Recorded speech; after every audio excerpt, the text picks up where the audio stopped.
Allah's plan is at work in Gaza, that the more that Israel attacks Gaza, the greater the injustice, the more that Israel becomes isolated in the world. Most of mankind today, despite the fact that the media around the world has always been used for propaganda in favor of the Western world and in favor of Israel, despite all of that propaganda, all these decades, today public opinion around the world is moving more and more in favor of the oppressed Palestinians and against Israel. And if you look at the voting in the United Nations Security Council and in the United Nations General Assembly, I believe there was a resolution today. I don't know what has happened in the Security Council today, but the last time the Security Council voted, it was the United States which cast a solitary vote, only one country in the world, in support of Israel. But because the United States is a permanent member of the Security Council, it had a veto power. But now today, I don't know what happened today.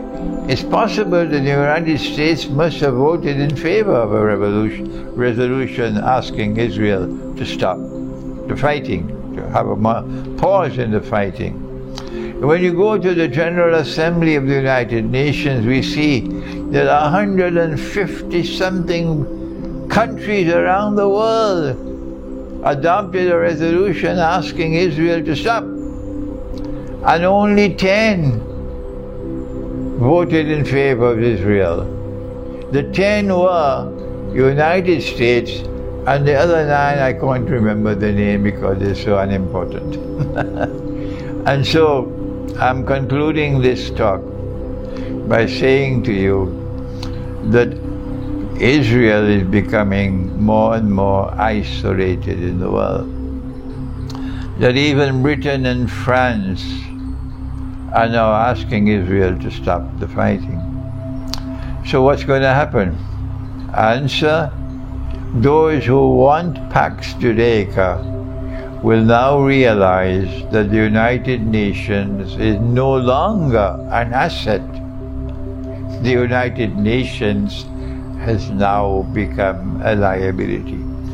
Number 2, that maybe the time is approaching soon, because Israel is becoming more and more isolated, for them to trigger the next world war.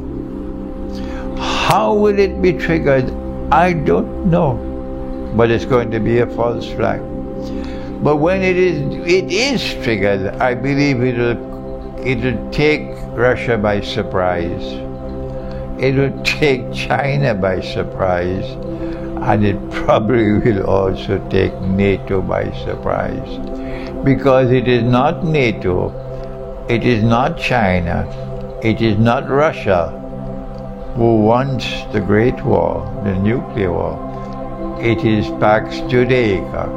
Those who want Pax Judaica, they are the ones who will trigger off the Great War.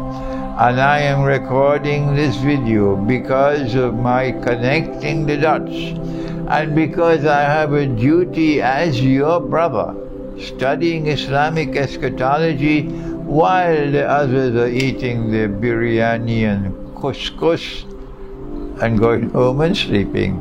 I have a duty to you to share with you my analysis when I connect the dots that Israel is now taking mankind to the nuclear war. Thank you. Wassalamu alaikum wa rahmatullahi wa barakatuh.